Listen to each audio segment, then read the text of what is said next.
आज जो है हम लोग देखेंगे कि हाइड्रोलॉजी एंड वाटर रिसोर्स में क्या क्या जो है वो क्विक रिवीजन हम लोग कर सकते हैं। इसके कुछ पार्ट्स जो है मैंने शॉर्ट वीडियो में भी डाला है, जैसे आपका how to design the channel by Lacey's theory, how to design the channel by Kennedy's theory. फिर हमने ये भी डाला था कि हाँ what is the elementary profile of gravity dam, जो यूनिट आपको लास्ट यूनिट में या 5 यूनिट में पढ़ना है, उसके बारे में हमने देखा था। क्विक रिव्यू हम लोग जैसे जल्दी से करते हैं। तो सबसे पहले जो है हम लोग देखेंगे कि water budget equation, water budget equation को देख लेते हैं पहले क्या है वाटर बजट इक्वेशन। सबसे पहला चीज जो है वाटर बजट इक्वेशन में क्या है कि आपका जो हो जाएगा वो क्या कि आपका input volume minus output volume, it should be equal to the change in storage.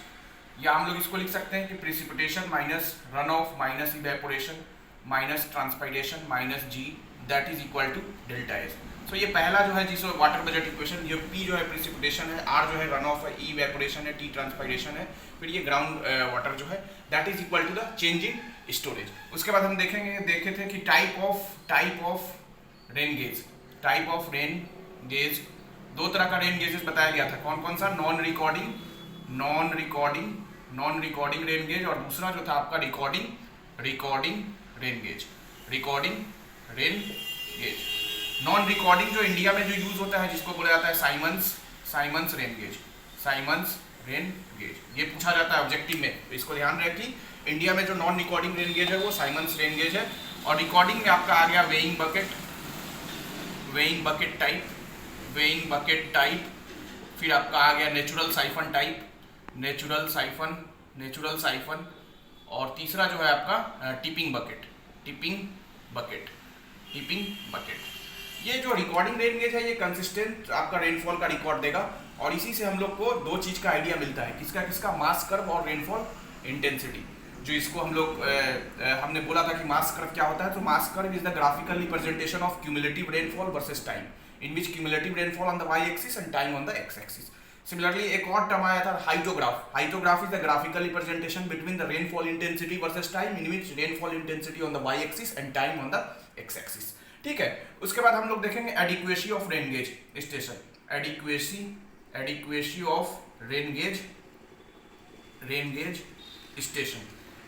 Of rain gauge station में हमने देखा था कि how to compute the number of optimum rain gauge station. Let us say कि ये वाला हमारा catchment area है, और जिसका आपका जो 4 है वो आपका स्टेशन है, जिसका रेनफॉल जो है आपका P1 P2 P3 है। तो इसमें सबसे पहले स्टेप फॉलो करने होते हैं। सबसे पहले आपका एवरेज रेनफॉल निकाल लो, average rainfall that is equal to, इसको P बार से अगर दिखाएं तो क्या हो जाएगा P1 प्लस P2। अगर हमारे पास n नंबर ऑफ स्टेशन है तो P3 plus so on and so forth Pn divided by n। तो सबसे पहले हमने एवरेज रेनफॉल निकाल लिया। उसके बाद दूसरा स्टेप इसमें क्या फॉलो करना है कि आपको स्टैंडर्ड डेविएशन निकालना है। स्टैंडर्ड डेविएशन कैसे निकालेंगे my dear student? Sigma is equal to square root of summation of Pi minus P bar का whole square divided by n minus 1। अब आपने जो एवरेज वैल्यू निकाला है हर इंडिविजुअली के P1 माइनस P बार करके और इसका स्क्वायर करके स्क्वायर रूट करोगे तो वहां से स्टैंडर्ड डेविएशन निकलेगा। तीसरा जो है वो आपको निकालना होगा फिर क्या, आपका कोफिशिएंट ऑफ वेरिएशन, जिसको हम लोग CV से डिनोट करते हैं। CV is equal to sigma by P bar into 100। तो यहाँ से आप कोफिशिएंट ऑफ वेरिएशन निकाल लोगे। उसके बाद आपका जो है number of optimum rain gauge station जो हो जाएगा that is equal to n is equal to CV divided by E का होल स्क्वायर। यहाँ पे CV जो है कोफिशिएंट ऑफ वेरिएशन, E जो है वो परसेंटेज अलाउएबल एरर है। उसी तरह additional number of rain gauge station में निकाला जा सकता है। Additional number of rain gauge station that is equal to, आपने n निकाला है उसमें से जो नंबर ऑफ स्टेशन दिया हुआ है उससे। उसी तरह स्टैंडर्ड एरर भी निकाला जाता है, standard error to compute the mean that is equal to CV divided by square root of n, percentage में ये आएगा। So this is all about the how to compute the optimum number of rain gauge. कुछ भी नहीं करना है, जो आपका रेनफॉल का डाटा अलग अलग स्टेशन के लिए दिया हुआ है उसका एवरेज वैल्यू निकाल लो, फिर स्टैंडर्ड डेविएशन निकाल लो, देन कोफिशिएंट ऑफ वेरिएशन निकाल लीजिए, और उसके बाद number of optimum rain gauge इस एक्सप्रेशन से, और standard additional rain gauge station जो होगा वो n माइनस n, और स्टैंडर्ड एरर हम लोग निकाल सकते हैं। उसके बाद हमने फिर जो डिस्कस किया था कि estimation of missing data, missing data, मतलब कि मिसिंग डाटा की कोई ऐसा रेन गेज है जिसका हमें रेनफॉल नहीं मालूम है। लेट अस से कि आपका स्टेशन है, कुछ स्टेशन दिया हुआ है इस तरह स्टेशन, और इसका नॉर्मल रेनफॉल और फिर आपका एवरेज एनुअल रेनफॉल दिया हुआ है, एवरेज एनुअल रेनफॉल आपका जो है वो दिया हुआ है। तो आपका क्या हो जाएगा, यहाँ पे मान लो कि स्टेशन 1 2 3 इस तरह कुछ है और सबकी वैल्यू दी हुई है N1 N2 N3 और इस तरह N4, और सिमिलरली P1 P2 P3, और यहाँ पे मिसिंग है, ये वाला वैल्यू हमें नहीं मालूम है। तो दो तरह से हम लोग निकालते हैं, किस किस तरह से, एक को बोला जाता है अरिथमेटिक मीन मेथड, अरिथमेटिक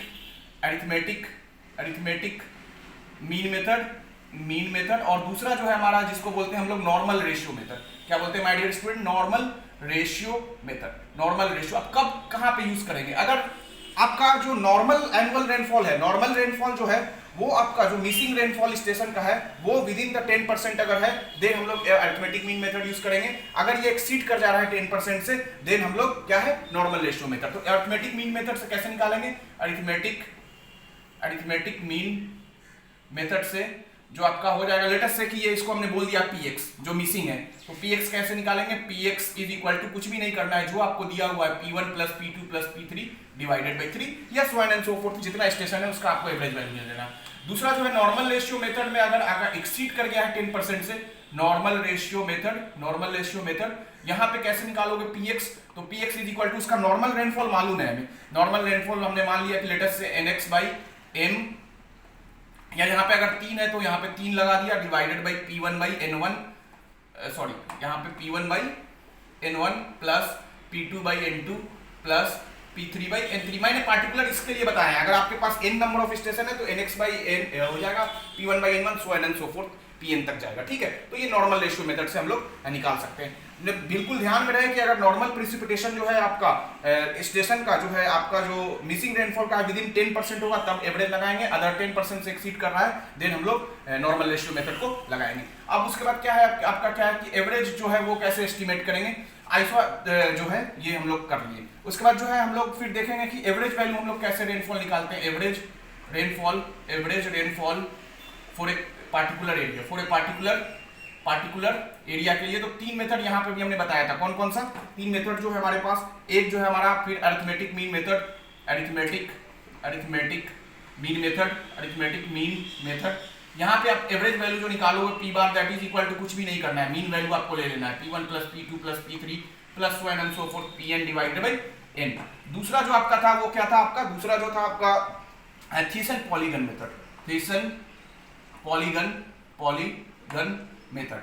ये सबसे जो इनएक्यूरेट मेथड है वो अरिथमेटिक मीन मेथड है। उसके बाद उससे थोड़ा सा एक्यूरेट जो है वो थीसन पॉली, अगर हमारा रेनफॉल डिस्ट्रीब्यूशन अगर यूनिफॉर्म नहीं है तब इसको हम लोग लगा सकते हैं। यहाँ से p बार जो हो जाएगा वो क्या हो जाएगा, p1a1 plus p2a2 plus so and so fourth plus pnan divided by capital A। इसी a1 बाई a को a1 बाई a या a2 बाई a इस तरह को इसको बोला जाता है थीसन वेट। और तीसरा जो है जिसको बोला जाता है आइसोहाइडल मेथड, तीसरा जो है वो क्या है, आइसोहाइडल मेथड। आइसोहाइड का मतलब ही होता है कि आइसो मतलब सेम, हाइडल मतलब कि the line joining of the same rainfall, equal rainfall. यहाँ पे आपको p बार लेटेस्ट से कि ये कैचमेंट एरिया है और कुछ इस तरह का आपका आइसोहाइडल है, तो यहाँ पे जो p बार जो होगा that is equal to p1 plus p2 by 2 into a1 plus p2 plus p3 divided by 2 into a2 plus so and so forth divided by total area catchment का जो होगा वो हम लोग निकालेंगे। तो this is all about the कैसे आप लोग एवरेज वैल्यू निकालोगे वो हमने देखा। उसके बाद जो है हम लोग देखेंगे थोड़ा सा कि इनकंसिस्टेंसी जो आ जाती है, इनकंसिस्टेंसी मतलब कि मान लो कि स्टेशन को हमने शिफ्ट किया है या हमने जो पुराना ओल्ड स्टेशन है उसको न्यू से किया है, तो वहां पे आपको इनकंसिस्टेंसी आ जाती है।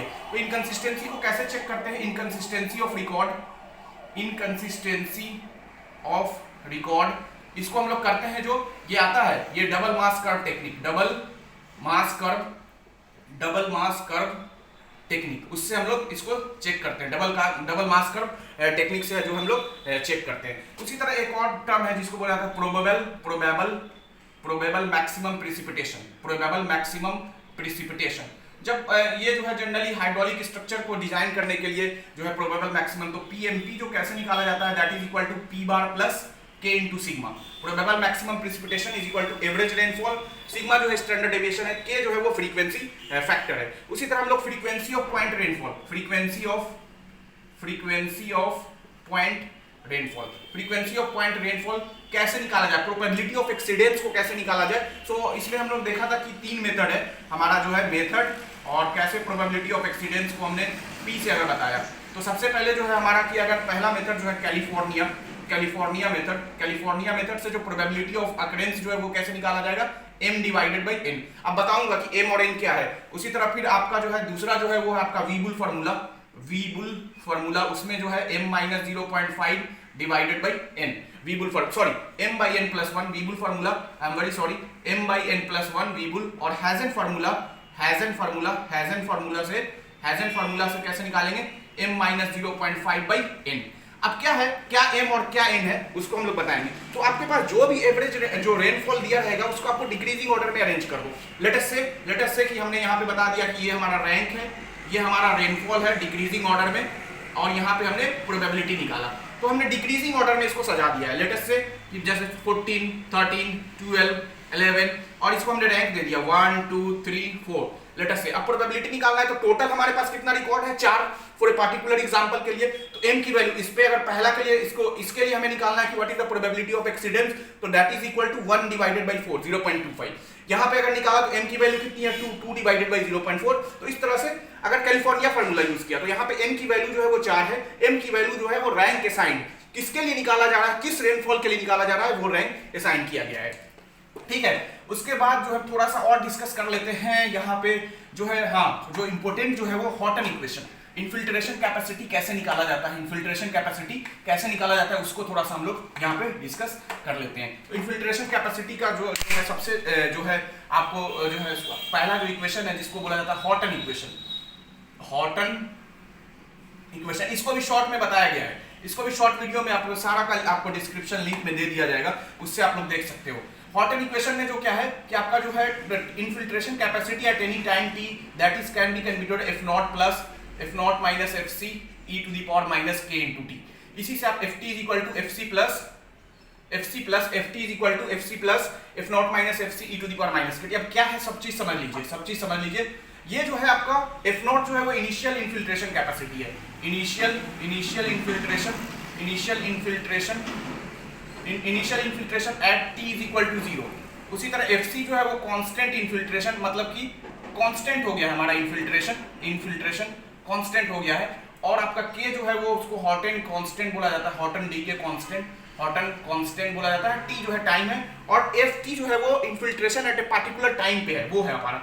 अब हमें मान लो कि लेट अस से कि आपको टोटल इन्फिल्ट्रेशन मांगा जा रहा है, टोटल इन्फिल्ट्रेशन कैपेसिटी, जिसको हम लोग कैपिटल ft से दिखाएंगे। कुछ भी नहीं है आपके पास, ये जो है वो सेंटीमीटर पर आवर में है, तो ft को क्या कर देना है, just integrate of 0 to t आपको ft into dt, या 0 to t जो एक्सप्रेशन है fc plus f0 minus fc e to the power minus k into t, इसको आप जस्ट इंटीग्रेट कर दो, वहां से आपको टोटल इन्फिल्ट्रेशन कैपेसिटी निकल जाएगा। ठीक है, उसके बाद जो है हम लोग लास्ट यूनिट पे जाएं। लास्ट यूनिट पे अगर जाएं तो लास्ट यूनिट में क्या है कि हमारा जो है जो 2 चीज पढ़ना है आपको, डिजाइन ऑफ स्टेबल चैनल, और फिर आपका एक्टिंग फोर्सेस, ग्रेविटी डैम के बारे में पढ़ना है, ग्रेविटी डैम। तो थोड़ा सा उसके बारे में भी डिस्कस कर लेते हैं। What is gravity dam? ऐसा डैम जिसकी स्टेबिलिटी जो है उसके सेल्फ वेट की वजह से हो, उसको हम लोग क्या बोलते हैं, ग्रेविटी डैम बोलते हैं। तो ग्रेविटी डैम, द डैम जिसकी स्टेबिलिटी सेल्फ वेट से हो, उसको हम लोग, तो इस पे कौन कौन से फोर्स एक्ट करेंगे, तो अगला जो हेडिंग है वो forces acting on gravity dam. ये बहुत ज्यादा इंपॉर्टेंट है, forces acting on gravity dam. तो फोर्सेस एक्टिंग में लेट अस से कि पहला जो फोर्स होगा वो सेल्फ वेट की वजह से, सेल्फ वेट की वजह से जो होगा वो आपका फोर्स होगा। लेट अस से कि ये हमारा डैम है, लेट अस से कि दिस इज आवर डैम, ये डैम है जिसका आपका ये बेस है, इसको हिल बोलते हैं, ये पोर्शन 2 है। ये पोर्शन जो है ये आपका अप स्ट्रीम फेस है, ये डाउन स्ट्रीम फेस है, ये डाउन स्ट्रीम की वाटर है और ये अप स्ट्रीम की वाटर। सेल्फ वेट की वजह से क्या है कि इसको हमने 2 पार्ट में बांट दिया, लेट 1, 2। तो इसकी जो जिस मटेरियल से ये बना हुआ है उसके एरिया से हमने मल्टीप्लाई कर दिया, मतलब कि जो आपका यहाँ पे जो हो जाएगा सेल्फ वेट की वजह से अगर निकाला जाए टोटल W, तो दैट इज इक्वल टू क्या हो जाएगा, gamma C into A1 plus gamma C into A2। मान लो कि कंक्रीट का बना हुआ है तो उसका यूनिट वेट इंटू इसका area plus unit weight of concrete ये और इसका एरिया, यही आपका सेल्फ वेट हो गया जिसकी वजह से। अब इसकी जो है ये तो सेल्फ वेट हो गया, ये एक्ट कितने पे करेगा, तो ये एक्ट करेगा कहाँ पे, अगर इसके अबाउट अगर मोमेंट लेते हो तो ये दिस इज इक्वल टू, अगर पूरा का पूरा B है तो ये हो जाएगा आपका क्या, मान लो कि ये A है, ये B है, तो ये 2a/3, ये वाला अगर इसके ये कितने पे एक्ट करेगा, तो मान लो ये पोर्शन A है, दिस इज A और ये दिस इज B, तो ये तो 2a/3 हो गया। यहाँ ये कितने पे एक्ट करेगा, W1, तो W1 यहाँ पे मैं इसको लिख दे रहा हूँ W1, और ये वाला जो है वो W2 है। W1 क्या है आपका, unit weight of concrete into A1, ये कितने पे एक्ट करेगा आपका A प्लस B/2, और W2 कितने पे एक्ट करेगा, तो W2 जो एक्ट करेगा वो that is equal to 2a/3। अगर यहाँ अबाउट द बेस ले तो अबाउट द टो ले। उसके बाद दूसरा जो इस पे प्रेशर, जो दूसरा फोर्स एक्ट करता है वो वाटर प्रेशर। ये सारे प्रेशर आपको निकालने होंगे और मोमेंट भी निकालना होगा, इसलिए मैं बता रहा हूँ कितने पे एक्ट कर रहा है। वाटर प्रेशर जो होगा वो कितना हो जाएगा, Pw is equal to 1/2 gamma W into h², 1/2 into gamma W। Height of the dam, h जो है height of the dam, gamma W unit weight of the water, और ये एक्ट कितने पर करेगा, acting at h/3 from base, उसी तरह तो अब यहाँ पे अगर मोमेंट निकालना हो तो मोमेंट कैसे निकाल सकते हैं, कितना फोर्स है इनटू h/3, तो ये क्या हो जाएगा, ये आपका अप स्ट्रीम, अगर डाउन स्ट्रीम पे भी हो जाएगा तो कितना हो जाएगा, जितनी डाउन स्ट्रीम की हाइट है वो आपका निकल जाएगा। तीसरा जो प्रेशर है दैट इज जो हम लोग बोलेंगे उसको बोलते हैं हम लोग जो है वो सिल्ट प्रेशर कैसे निकालेंगे, तो silt pressure can be computed as 1/2 gamma submerge into h into 1/2 gamma submerge h²। अब यहाँ पे h जो है वो क्या है, हाइट ऑफ द सिल्ट है, या hs भी लिख सकते हो कि height of the silt deposit, hs जो है height of silt deposited, gamma submerge जो है सबमर्ज यूनिट वेट है, ये भी एक्ट कितने पे करेगा, तो एक्टिंग एट hs/3 पे एक्ट करेगा यहाँ पे, ठीक है, तो वो सिल्ट प्रेशर है। उसी तरह फिर चौथा जो है वो बहुत इंपॉर्टेंट है, जिसको बोला जाता है अपलिफ्ट प्रेशर क्या होता है कि जैसे वाटर सीप किया फाउंडेशन में, तो लेट अस से कि ये हमारा डैम है, तो यहाँ पे दो केसेस आएंगे, एक तो होता है विदाउट इन्फिल्ट्रेशन गैलरी और दूसरा होता है इन्फिल्ट्रेशन गैलरी। इन्फिल्ट्रेशन गैलरी क्यों प्रोवाइड किया जाता है, इन्फिल्ट्रेशन गैलरी प्रोवाइड किया जाता है to reduce the uplift pressure. Let us say यहाँ पे हमने जो इमेज बनाया वहां पे कोई इन्फिल्ट्रेशन गैलरी नहीं है, इन्फिल्ट्रेशन गैलरी आपका नहीं है, ये आपका हाइट है अप स्ट्रीम हाइट और ये डाउन स्ट्रीम हाइट है स्मॉल h। तो इसका अगर हमने बनाया जाए अपलिफ्ट प्रेशर डायग्राम तो कुछ इस तरह का, यहाँ पे जो प्रेशर होगा वो गामा WH, यहाँ पे gamma W into capital H। अब यहाँ पे अपलिफ्ट प्रेशर आपको निकालना है, इसको दो पार्ट में डिवाइड कर दो, ये 1 और ये 2, तो क्या ये प्रेशर तो निकल जाएगा ना, ये गामा WH इंटू B, ये अगर मान लो कि ये बेस है B है, तो ये कितना हो जाएगा, अगर हमने U1 निकाला तो U1 कितना हो जाएगा, गामा WH इंटू B, ये वाला गामा WH इंटू B। उसी तरह UT निकालना है तो क्या हो जाएगा, ये वाला वैल्यू, तो ये वाला वैल्यू कितना हो जाएगा, पहले तो ये निकाल लो, तो gamma W capital H minus H into B into 1/2, यहाँ पे वैल्यू जो हो जाएगी ये वाली value into 1/2 into this value B into gamma W into H minus H का ये वाला वैल्यू हो गया, तो ये अपलिफ्ट प्रेशर हो गया। फिर कितने पे एक्ट करेगा वो भी हम लोग निकाल सकते हैं।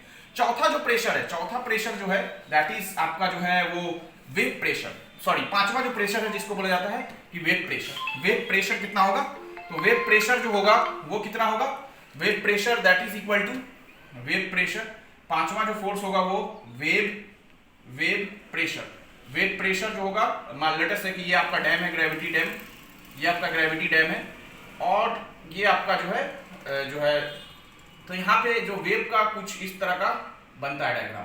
अब ये जो वेव प्रेशर एक्ट करेगा that is equal to 3/8 HW पे एक्ट करेगा, तो यहाँ पे वेव प्रेशर जो हो जाएगा that is equal to 2 gamma W into HW का होल स्क्वायर। ये एक्टिंग एट 3/8 HW। अब HW क्या है, HW जो होगा वो डिपेंड करेगा कि कितनी स्पीड है और फेच पे, तो इसकी वैल्यू जो होगा वो 0.032 square root of V into F। अगर फेच की वैल्यू जो है वो ग्रेटर देन 32 किलोमीटर, HW अगर फेच की वैल्यू ग्रेटर देन 32 किलोमीटर और HW जो होगा वो कब, जब 32 किलोमीटर से कम होगा तो square root of V into F plus जो आपका हो जाएगा दिस वैल्यू जो होगा वो 0.763 माइनस जो वैल्यू होगा 0.271 F टू द पावर 3/4। अब इस चीज का ध्यान रहे कि ये वेलोसिटी जो है वो किलोमीटर पर आवर में होगा, फेज किलोमीटर में होगा और HW की वैल्यू मीटर में आएगी, तो ये होगा। उसके बाद हम लोग चेक करते हैं कि वेदर जो ग्रेविटी डैम है वो सेफ अगेंस्ट द स्लाइडिंग और ओवरटर्निंग में सेफ है कि नहीं। तो कैसे चेक करेंगे फैक्टर ऑफ सेफ्टी, तो अगेंस्ट अगर हम लोग चेक करेंगे स्टेबिलिटी चेक अगर डैम की जाए तो स्टेबिलिटी चेक कैसे करेंगे। तो स्टेबिलिटी चेक जो होगा सबसे पहले स्टेबिलिटी चेक तो सबसे पहले तो against overturning factor of safety against overturning अगर चेक किया जाए तो क्या हो जाएगा, summation of resisting moment divided by summation of overturning moment. अब इस डैम पे रेसिस्टिंग मोमेंट और ओवरटर्निंग मोमेंट कितना एक्ट किया है, अब देखो कौन सा रेसिस्टिंग मोमेंट होगा, तो सेल्फ वेट जो है इस डैम को क्या करेगा, रेसिस्ट करेगा। बाद बाकी जो है आपका वाटर प्रेशर क्या करना, ओवरटर्न करने की कोशिश करेगा, वेट प्रेशर ओवरटर्न करने की कोशिश करेगा, सिल्ट प्रेशर ओवरटर्न करने की कोशिश करेगा, अपलिफ्ट प्रेशर वो भी है, अपलिफ्ट का जो प्रेशर है वो भी आपको ओवरटर्न करने की कोशिश करेगा। तो ये सारे जो है वो ओवरटर्निंग मोमेंट है। रेसिस्टिंग मोमेंट जो है इसका सेल्फ वेट, रेसिस्टिंग मोमेंट जो है इसका क्या है, सिर्फ सेल्फ वेट प्लस ये ओवरटर्न करने की कोशिश कर रहा है। डाउन स्ट्रीम पे जो प्रेशर लगेगा डाउन स्ट्रीम पे वो आपको क्या करेगा, वो भी आपको क्या है, रेसिस्ट करने की कोशिश करेगा। उसी तरह फिर दूसरा जो है स्लाइडिंग में भी चेक करते हैं। तो स्लाइडिंग में जो हो जाएगा factor of safety against sliding जो होगा that is equal to mu summation of v divided by summation of fh। कितना टोटल वर्टिकल फोर्स लग रहा है, तो वर्टिकल फोर्स जो सेल्फ वेट होगा वही तो स्टेबलाइजिंग है, अदरवाइज जितने हॉरिजॉन्टल फोर्स हैं, water pressure, silt pressure, wave pressure और जो है ये सारे के सारे जो है वो क्या करने जो है वो आपको स्लाइड करने की कोशिश जो करेगा। तो यहाँ पे हम लोग इस तरह से निकाल सकते हैं। उसी तरह यहाँ पे हम लोग स्ट्रेस भी निकालते हैं कि हमारा जो है टो और हील पे स्ट्रेस कितना होगा, टो और हील पे स्ट्रेस कितना होगा, तो वो भी हम लोग निकाल सकते हैं।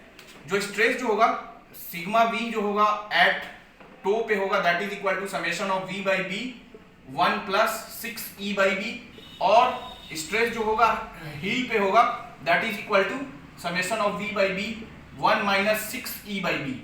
अब समेशन ऑफ v जो है ऑल वर्टिकल फोर्सेस है, e जो है एक्सेंट्रिसिटी है, b जो है विड्थ ऑफ द डैम है, उससे हम लोग निकाल सकते हैं। सो this is all about the कि कैसे डैम पे फोर्स लग रहा है और कैसे हम लोग चेक करते हैं, वो हम लोग निकाल सकते हैं। लास्ट में जो है लास्ट मॉड्यूल जो है कैनेडीज और लेसी के बारे में, उसके बारे में भी थोड़ा सा डिस्कस कर लेते हैं कि क्या है। इसको हमने ऑलरेडी बता चुका है शॉर्ट वीडियो में भी, और इरिगेशन इंजीनियरिंग में जाके आप देख सकते हो प्लेलिस्ट में, वहां पे भी आपको बताया गया है। थोड़ा सा क्विक रिव्यू जो है वो हम लोग लेसी का पहले बता देते हैं। लेसी थ्योरी में जो है वो हम लोग कैसे लेसी थ्योरी से हम लोग कैसे चैनल को डिजाइन करेंगे। लेटेस्ट से कि हमारा ट्रैपीजॉइडल चैनल है, ये ट्रैपीजॉइडल चैनल जिसकी विड्थ b है और जो है डेप्थ ऑफ फ्लो वो y है, यही चीज हमें निकालना होता है। तो कैसे निकालते हैं, तो इसमें स्टेप वाइज है। सबसे पहले तो आप लेसी सिल्ट फैक्टर निकाल लो 1.76 स्क्वायर रूट ऑफ d जो है वो पार्टिकल का साइज है mm में होगा, यहाँ पे d जो होगा इसलिए हमने यहाँ पे mm लिख दिया है जो होगा। दूसरा स्टेप जो आपको वेलोसिटी ऑफ फ्लो v जो हो जाएगा qf square divided by 140 to the power 1/6। अब यहाँ पे Q जो है फॉर ए गिवन डिस्चार्ज हमें डिजाइन करना है वो दिया रहेगा। लेसी सिल्ट फैक्टर हमने निकाल लिया है 1/2, यहाँ पे वेलोसिटी जो आएगा वो मीटर पर सेकंड में आएगा। जैसे आपके पास Q मालूम है तो यहाँ से एरिया निकाल लो that is equal to Q by B.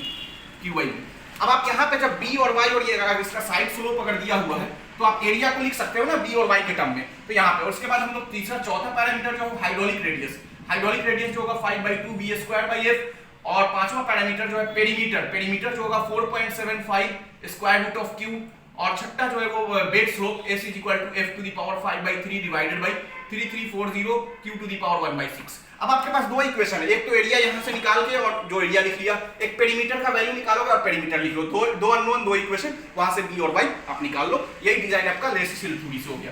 अब दूसरा थ्योरी जो है जिसको बोला जाता है केनेडीज थ्योरी। तो ये ट्रायल एंड एरर थ्योरी है। इसमें क्या करेंगे, इसमें सबसे पहले आप पहला स्टेप जो है एज्यूम ट्रायल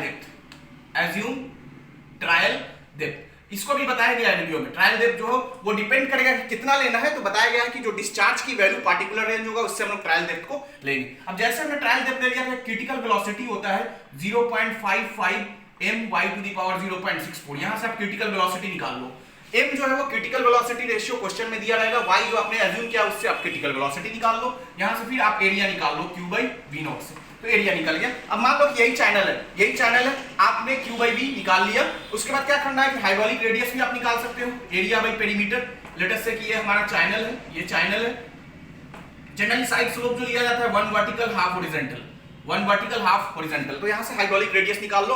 उसके बाद क्या करते हैं कि हम लोग यहाँ पे मैंने बोला है कि कैनेडीज थ्योरी है, तो यहाँ पे आपको जो है इसका ड्रॉबैक क्या है कि ये जो वेलोसिटी जो निकालता है वो आपका जो है मैनिंग्स इक्वेशन या चेजिज इक्वेशन से, और फिर आपको जो है ओरिजिनल वेलोसिटी जो निकालोगे वो किससे निकालोगे, तो v is equal to c square root of rs और v is equal to 1 by n r to the power 2/3 s to the power half, ये ओरिजिनल वेलोसिटी निकालो। अब यहाँ पे चेजिस कोफिशिएंट है वो चेजिस के द्वारा नहीं यूज किया गया, कटर्स के द्वारा यूज किया गया, that is equal to 23 plus 0.00155 by s plus 1 by n divided by 1 plus 23 plus 0.00155 by s into n by square root of r।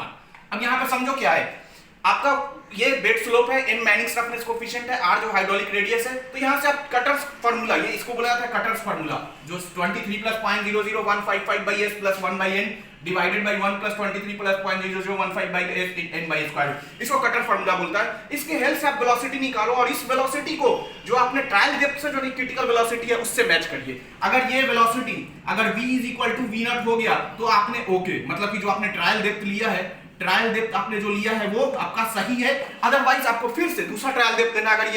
अगर v की वैल्यू v नॉट के बराबर नहीं आई तो आपको ट्रायल डेप्थ को अल्टर करके और फिर से चेक करना है। ये तब तक करना है जब तक कि आपकी जो क्रिटिकल वेलोसिटी है ओरिजिनल वेलोसिटी से मैच ना कर जाए, और जैसे मैच कर जाएगा तब आप प्रोवाइड कर दो, जो आपने b और y लिया है वो प्रोवाइड कर दो। This is all about the Kennedy's theory और लेसिस थ्योरी को बताया गया है। कुछ चीज जैसे आपका elementary profile of gravity depth, उसको शॉर्ट वीडियो में बताया गया, उसका डिस्क्रिप्शन जो है वो आपको इस वीडियो के लिंक में डिस्क्रिप्शन में दे दिया जाएगा, लिंक क्या है उससे आप पढ़ सकते हो। Wish you very all the best for the hydrology and water resource engineering.